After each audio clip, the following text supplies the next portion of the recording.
Most people chase money blindly and then wonder why they remain powerless.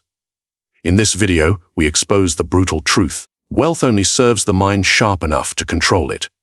If your strategy is weak, your money becomes useless. Today, you will learn how to acquire wealth with the precision that bends influence, authority, and human behavior to your advantage. In every kingdom, ancient or modern, there is a silent class of rulers. Not the loud, not the emotional, not the frantic, but the ones who acquire wealth the way a general moves armies with calculation, patience, and ruthless clarity. Money is not the goal.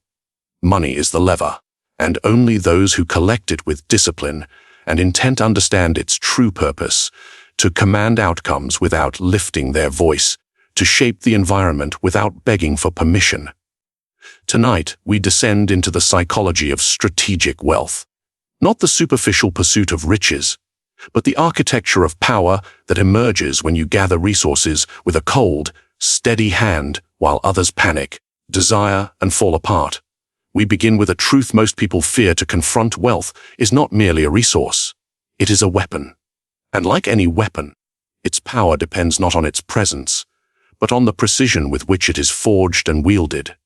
You may possess gold, but if you do not shape it with strategy, it will weigh you down rather than elevate you. Look at history. The rulers who survived were never the ones who collected wealth recklessly. They were the ones who acquired it like a surgeon cuts. Deliberately, quietly, without wasted motion. Consider Lorenzo de' Medici. His power did not come from the sheer volume of his riches, but from the precision with which he deployed them. A single well-timed investment bought loyalty. A discreet loan shaped alliances. A calculated act of generosity dismantled rivals without drawing a blade. So I ask you, how do you acquire your wealth? Do you move with the sharp focus of a strategist, or with the desperation of a beggar trying to catch whatever falls from the table? Your answer defines not your bank balance, but your future influence. Money without precision is nothing more than noise, and noise does not command respect, it repels it. The world fears the man who moves silently, who accumulates resources while keeping others guessing, who knows that the real power is not in showing wealth, but in shaping outcomes with it. When you act with precision, even the smallest financial choice becomes a message, a signal, a warning, a promise. Psychology confirms what history already taught us. People obey those who demonstrate control. Not emotional control, financial control. Humans instinctively defer to those who handle resources with confidence and focus. When others see you make precise, deliberate moves, they assign intelligence to you. They assign strength. They even assign morality, believing you must be disciplined, even if your motives are purely strategic. This is why your approach to money must be studied, intentional, almost surgical. Wealth gained through impulse will be lost through impulse. Wealth gained through cold strategy becomes self-reinforcing, because every calculated action increases your leverage for the next one. Like stacking stones into a fortress, every coin placed with intention becomes a wall protecting your autonomy. But precision also requires restraint. Do you have the discipline to reject opportunities that promise quick gain but sabotage long-term influence? Can you walk away from desires that offer pleasure but weaken your position? Most cannot. And that is why most remain powerless. Let me give you a modern example. Imagine two individuals with equal income. One spends freely, believing comfort equates to success. The other allocates every dollar as if it were a soldier positioned to gain ground, defend territory, or gather intelligence. 10 years later, who commands their surroundings? Who can influence decisions? Who can say no without fear? Precision, not abundance, decides it. The first person chases money. The second directs it. And the world follows the director, never the chaser. The strategist understands that money must serve one purpose above all, to expand the field of choices. Precision in wealth is the art of ensuring that your options multiply while others shrink.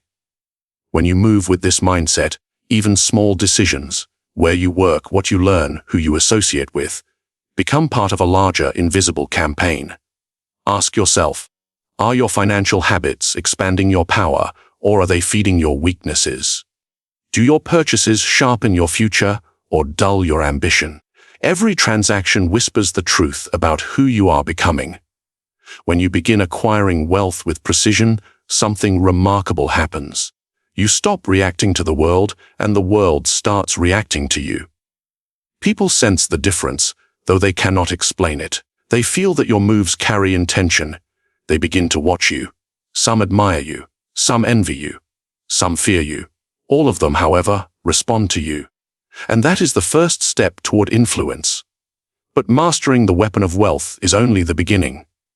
Because once you sharpen it, once you wield it with strategy, you face a far more dangerous question. How will you use it to command authority without ever appearing to seek it? Authority is not granted. It is not gifted. It is not inherited in any meaningful way. Authority is recognized only in those who demonstrate discipline, especially in how they handle their wealth. And I do not mean discipline in the narrow sense of saving or budgeting.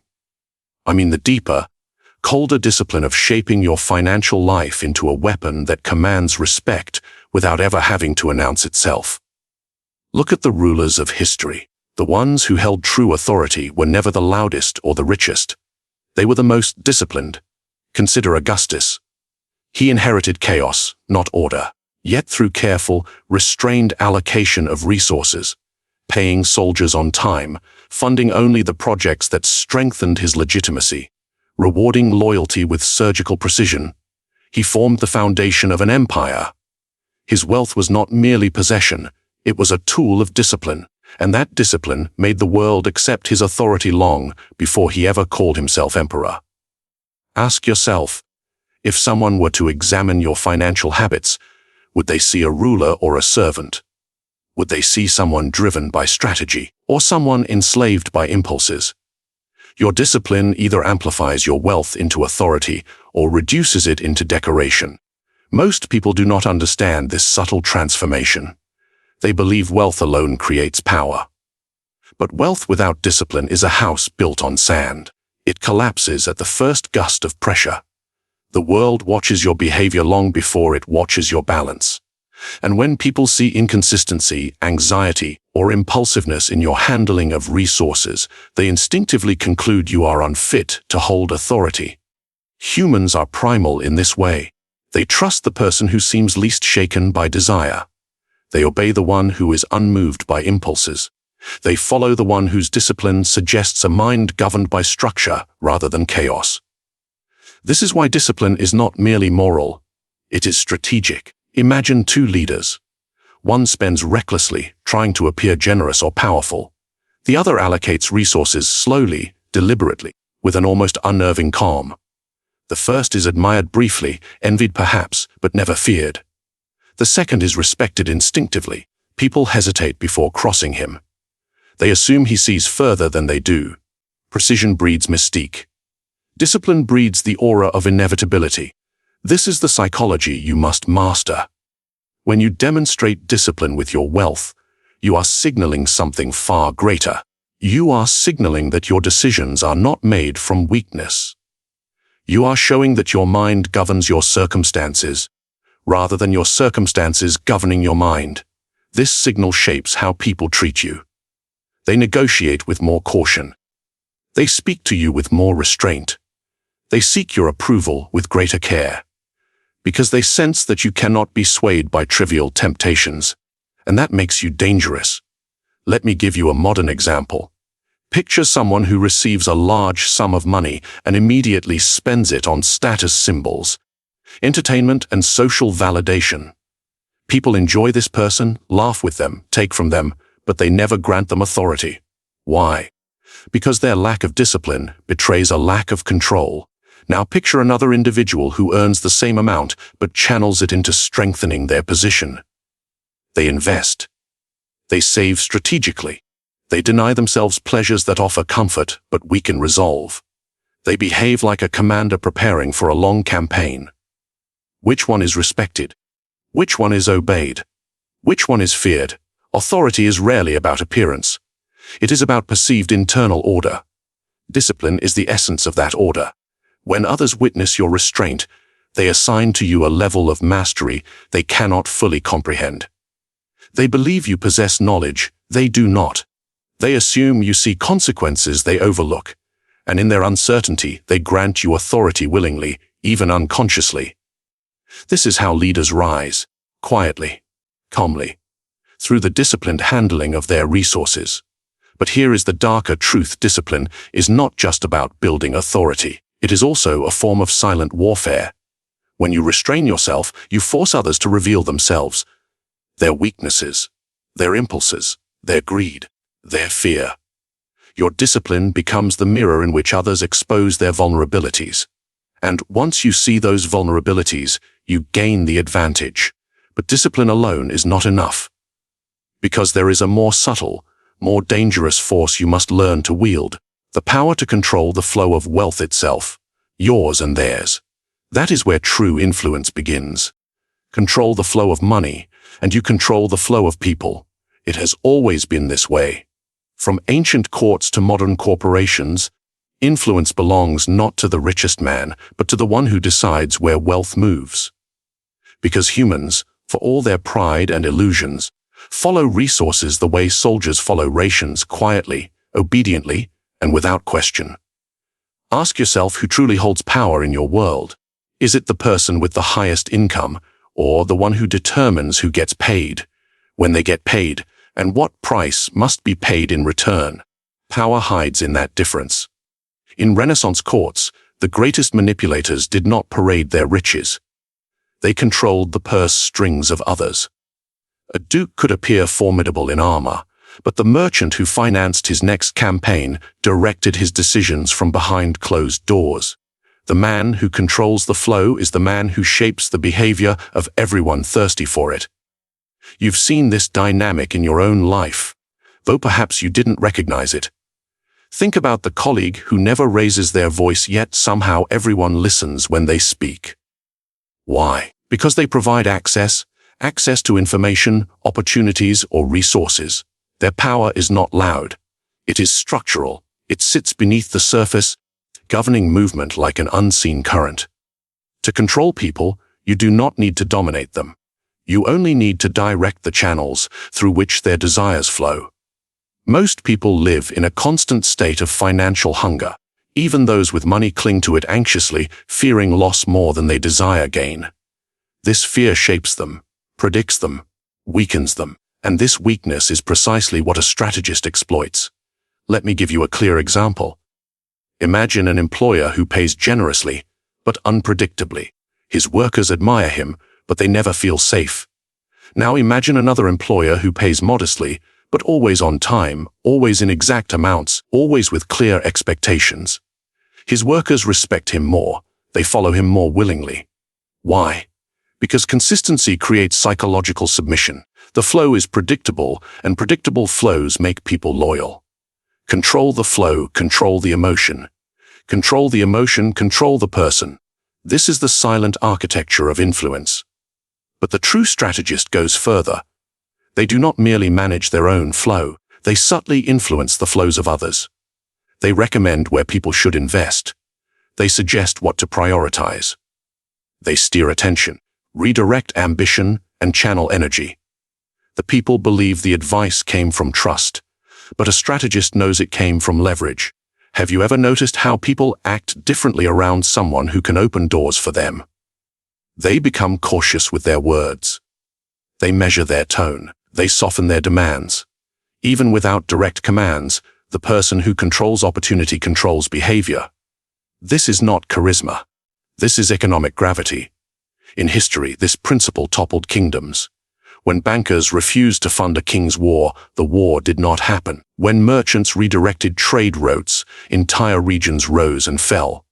The king held the crown, but the banker held the faucet, and everyone obeys the man who can turn the faucet on or off.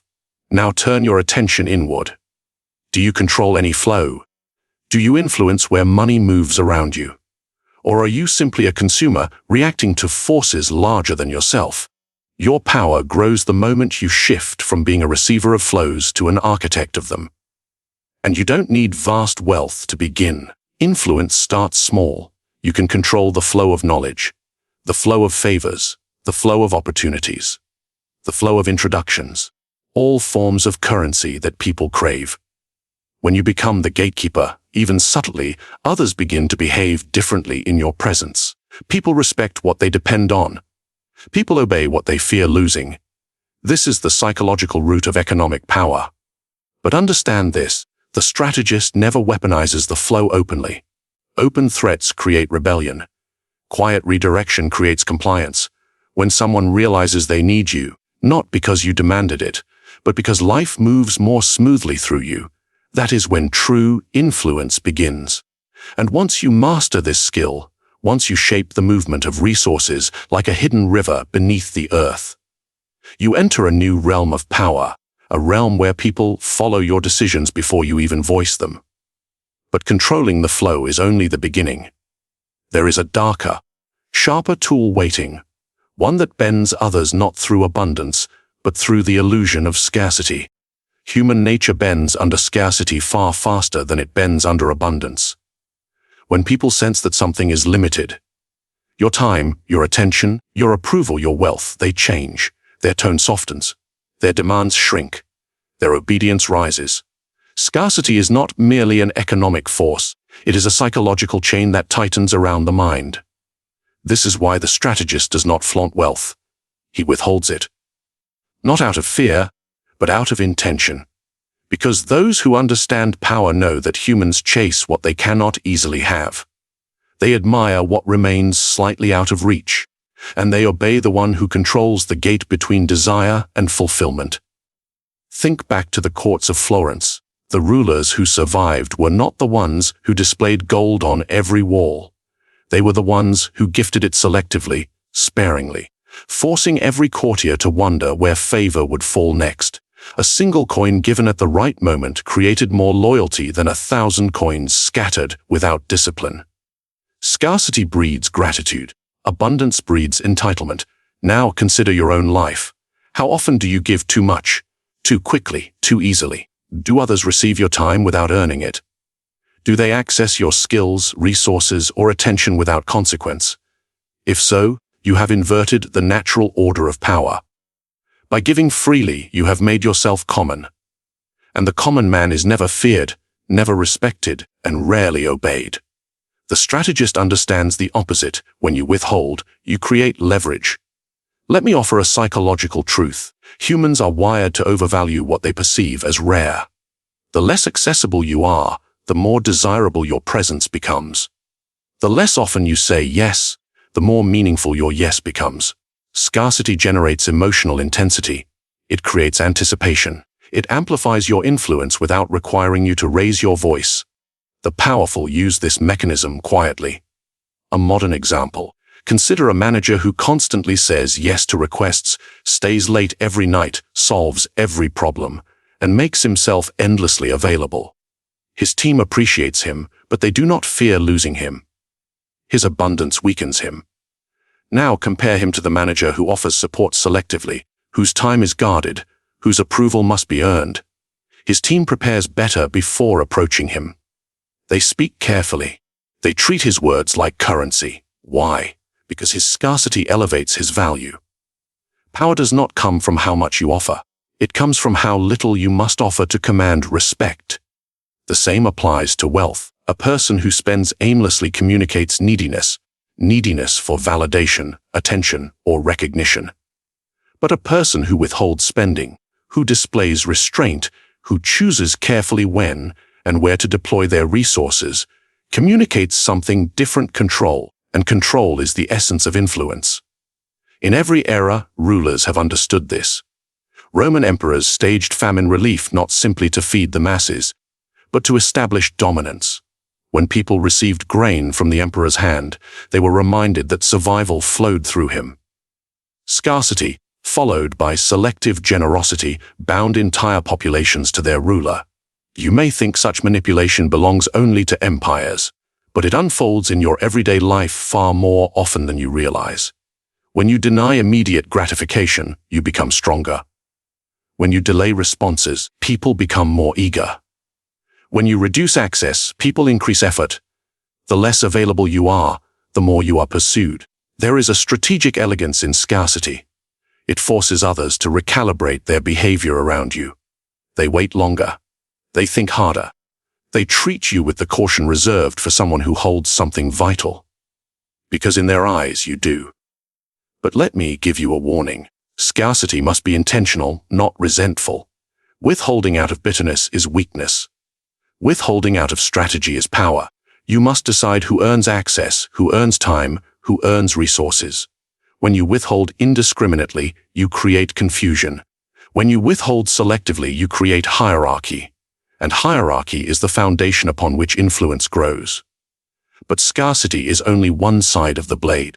Once you master it, once people begin to bend toward you, wanting what you deliberately conceal, a new responsibility emerges, a responsibility to ensure that your restraint does not harden into emotional detachment that damages your strategic clarity. Because in the next stage, you must learn something even more ruthless, how to sever emotion from decision, so your wealth grows where others crumble. Emotions are the closest allies of your enemies. They betray you faster than any spy, faster than any traitor, faster than any external threat. And nowhere do they sabotage you more ruthlessly than in the realm of wealth. In money, emotion is the weakness that turns men into fools.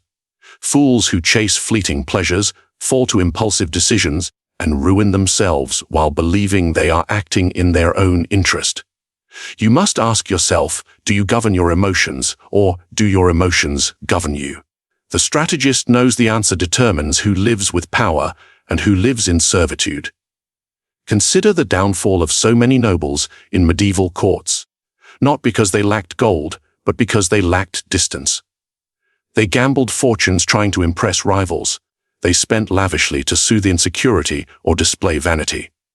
Their emotions commanded their wealth, and their rivals watched patiently as these men destroyed themselves without needing to be attacked. There is no greater defeat than a man who conquers everything except his own impulses. Emotional distance is your shield. It protects you from the manipulation that ruins ambitious minds. When you detach from impulse, every financial decision becomes clearer, sharper, more strategic. You begin to see what others cannot, the traps hidden behind pleasure, the costs buried beneath excitement, the dangers disguised as opportunities. Ask yourself honestly, how often have you bought something because you were angry, or invested because you feared missing out, or accepted a deal because you wanted to please someone? These are not financial decisions. They are emotional releases. And every emotional release is a payment extracted by the world, sometimes small, sometimes devastating. But when you cultivate emotional distance, you introduce a new force into your life: clarity. Clarity is the condition in which true strategy becomes possible. Look at the generals who shaped history. They did not win by reacting to panic. They won by mastering it. They stepped back from their feelings, observed the battlefield with cold eyes, and moved troops only when the moment offered advantage. In your financial life, you must do the same. Your money is your army. Your impulses are the enemy. Do you move your resources with intention? Or do you scatter them in response to fear, envy, or insecurity? A powerful example of emotional distance appears in the lives of certain modern investors. Many novices jump into trends because emotion whispers urgency. They see others winning and feel compelled to act. Meanwhile, the disciplined strategist waits, observes, calculates. He buys when the emotional herd collapses. He sells when their excitement blinds them. His distance makes him look heartless. But heartlessness, in strategy, is often the highest form of intelligence. Understand this: emotional distance is not the absence of feeling. It is the refusal to let feeling dictate action. People who cannot separate emotion from money become slaves to desire. They overspend to feel powerful. They purchase to feel worthy. They invest to feel included. Every action becomes a cry for psychological relief. And relief is the most expensive addiction. Let me give you a real manipulation example. A negotiator once delayed finalizing a deal simply to observe how emotionally reactive the other party was. He asked for small concessions, each time watching their expression. When they grew impatient, he knew he owned them. When they showed desperation, he took more. Their emotions cost them far more than money. They cost them leverage. Emotional distance protects your leverage. When you do not react, others reveal themselves. When you are not pressured by desire, you cannot be controlled by those who exploit it. When you detach from impulse, you become unpredictable, and unpredictability is often mistaken for power. But emotional distance also creates another advantage. It forces others to guess what motivates you. When they cannot read you, they tread carefully. They negotiate slower. They choose their words with respect. Your calm becomes a psychological fortress, and inside that fortress, your wealth grows quietly. However, with distance comes a new challenge, one that many fail to see.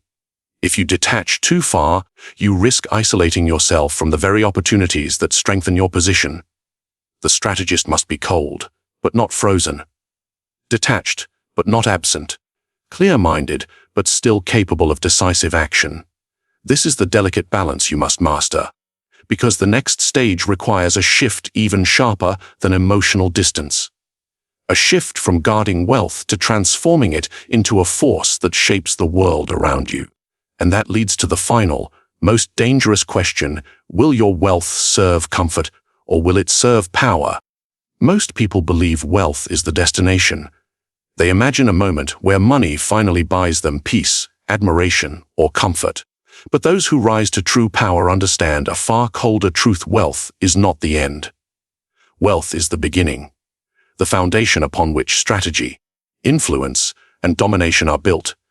If you treat money as a trophy, you will lose it. If you treat money as a tool, you will multiply it.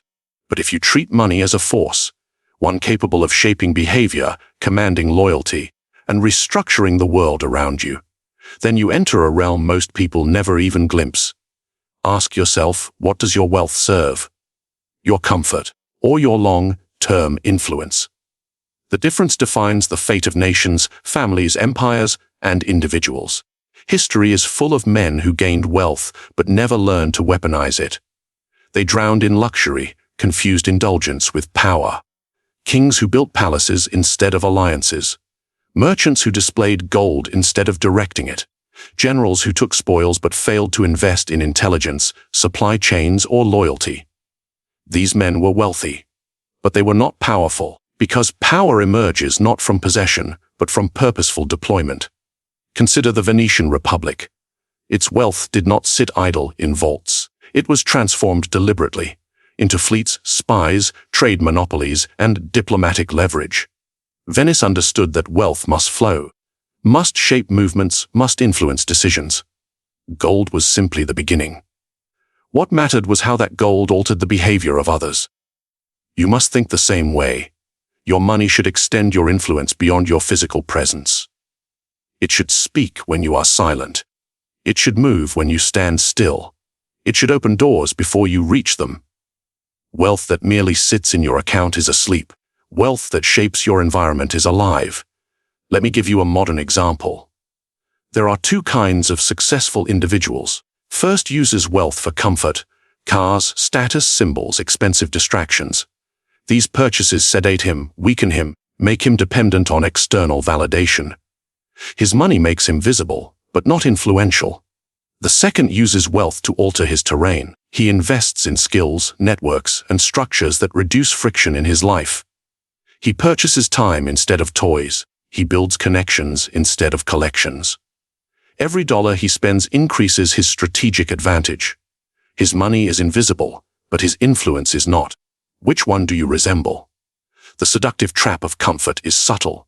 You think you are rewarding yourself, but in truth, you are undermining your future. Strategists avoid this trap by asking a simple question before every financial decision. Does this purchase strengthen me or soften me? Strengthen, and the decision is strategic. Soften, and the decision is emotional weakness disguised as pleasure. Power grows only in the soil of discipline.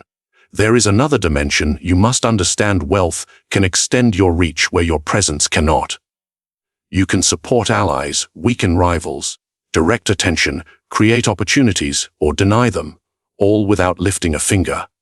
Money becomes not just a resource, but a form of silent governance. Have you ever noticed how people behave differently around someone who can elevate them? Their tone changes. Their posture adjusts. Their words soften. This is not respect. This is recognition of power. Strategic wealth shapes the psychological landscape of everyone around you. But your wealth must be used with calculation. A strategist does not throw money to impress. A strategist deploys money like a king moves knights, only when it shifts the balance of power. Let me give you a story. In the courts of Europe, certain nobles offered small, well-timed loans to rivals. Not enough to seem generous, but enough to create dependence. Once the rival owed them, even a little, his behavior changed. He became cautious, apologetic, predictable. The money was trivial, the leverage was immense. Your wealth should work the same way. Not loudly, not recklessly, not emotionally, but precisely. And here lies the greatest psychological shift of all. Wealth must serve your strategy, not your feelings. The moment your money begins feeding your impulses, you lose the clarity required for power. But when every financial move aligns with your long-term vision, you rise above the ordinary, above the emotional, above the predictable. Your wealth stops being currency. It becomes architecture.